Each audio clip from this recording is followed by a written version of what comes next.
حشر تک ڈالیں گے ہم پیدائش مولا کی دھوم، حشر تک ڈالیں گے ہم پیدائش مولا کی دھوم، ارے مثل فارس نجد کے قلعے گراتے جائیں گے۔ یہ کیا سمجھ رہے ہیں آپ کہ یہ میلاد یہ جھنڈیاں اٹھانے ہی کا نام ہے؟ نہیں، بلکہ یہ یوم میلاد ایک عہد کا دن ہے، ایک وعدے کا دن ہے۔ کس سے وعدہ کرنا ہے؟ کس سے عہد کرنا ہے؟ اپنے آقا کی بارگاہ میں عہد کرنا ہے، رسول پاک صلی اللہ علیہ وسلم کی بارگاہ میں عہد کرنا ہے۔ آپ دیکھیے دنیا میں بہت سارے انقلاب آئے ہیں، دنیا میں بہت زیادہ ایوولیشن آیا ہے، مگر کسی کا انقلاب آتا ہے چنگیز خان لے کر تو وہ لاشوں کے قلعے اور مینارے بنا دیتا ہے۔ کوئی آتا ہے جرمن کی سرزمین پر انقلاب لے کر جسے ہٹلر کہتے ہیں، اس نے لاکھوں لوگوں کا قتل عام کر دیا۔ ارے یہ دنیا والوں کا لایا ہوا انقلاب ہے جہاں خون خرابہ کیا جاتا ہے، اور یہ مصطفیٰ کا لایا ہوا انقلاب ہے کہ امن اور شانتی کا پیغام دیا جاتا ہے۔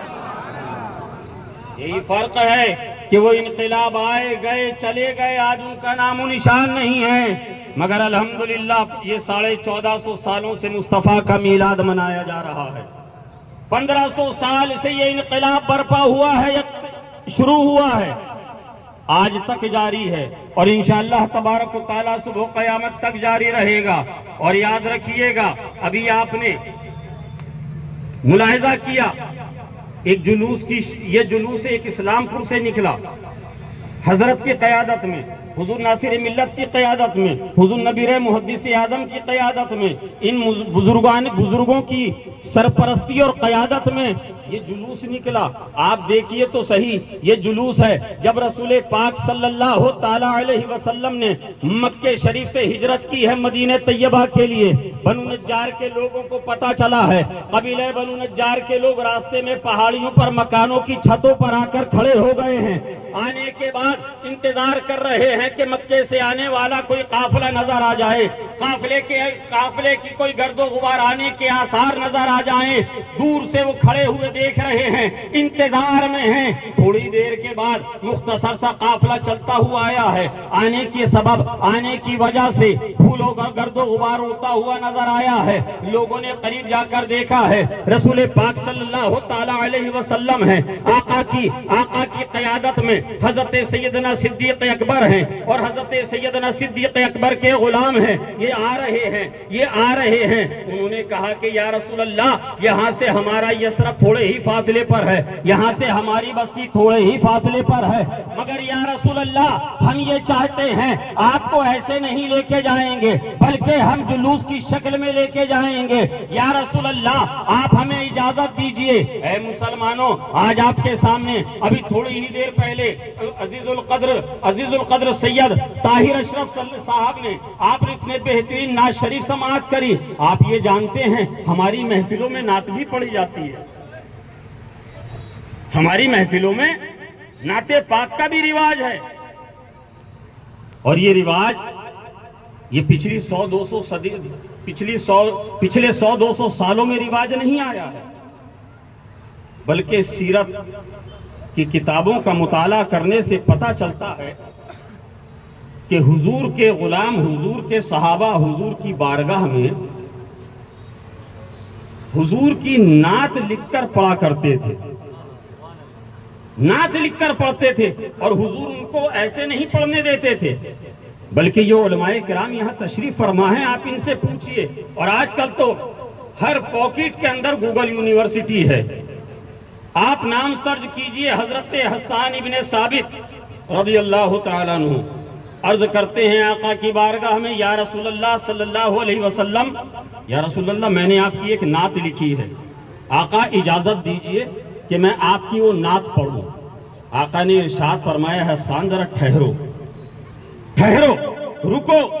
یا رسول اللہ فدا کا بھی و امی، اے آقا ہمارے ماں باپ آپ پر قربان۔ ٹھہر گئے۔ آقا نے دوسرے صحابہ کو، غلاموں کو حکم دیا کہ حسان میری نعت پڑھیں گے، ان کے لیے ایک ممبر کا انتظام کرو۔ کہیے سبحان اللہ۔ ایک ممبر لگایا گیا، ممبر پہ حضرت حسان کھڑے ہو گئے، آقا نے حکم دیا حسان اس منبر پہ کھڑے ہو کر، یہی آپ نے کیا ہے نا نعت پڑھنے کے لیے منبر کا اہتمام، کہیے سبحان اللہ۔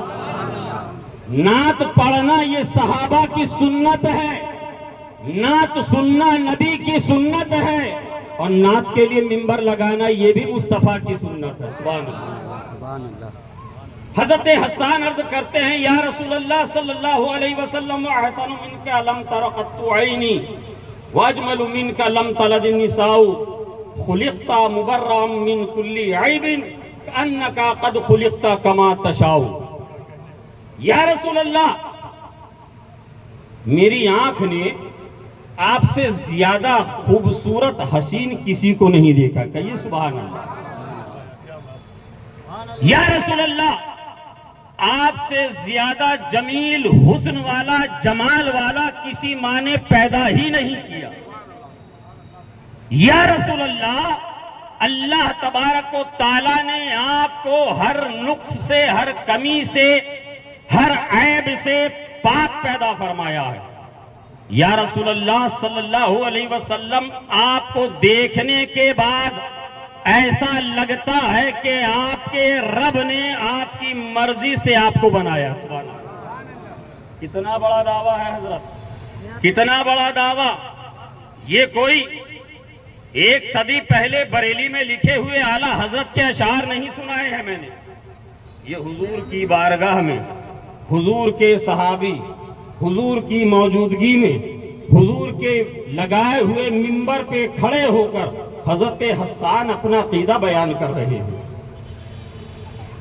حضرت حسان اپنا عقیدہ بیان کر رہے ہیں۔ اب ذرا ملاحظہ تو کرے مسلمانوں، حضرت حسان کیا عرض کرنا چاہ رہے ہیں؟ یا رسول اللہ اللہ تبارک و تعالی خالق کائنات ہے، مدبر کائنات ہے۔ یا رسول اللہ اللہ تبارک و تعالی نے جو چاہا جیسے چاہا اپنی مرضی سے بنا دیا۔